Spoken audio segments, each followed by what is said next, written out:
कुरान पढ़ने से क्या हासिल होता है और किस किस को क्या मर्तबा कुरान पढ़ने से मिला है, ये वाक़या मैं आपके सामने पेश करने जा रहा हूँ।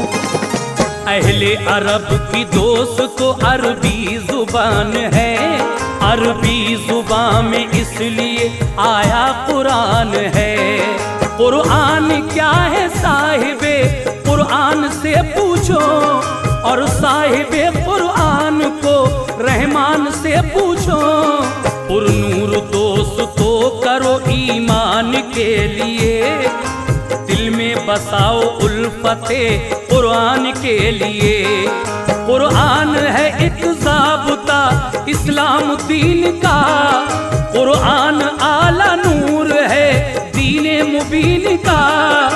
कुरान पढ़ने वाले के चेहरे पे नूर है, हर वक्त उस पे रहम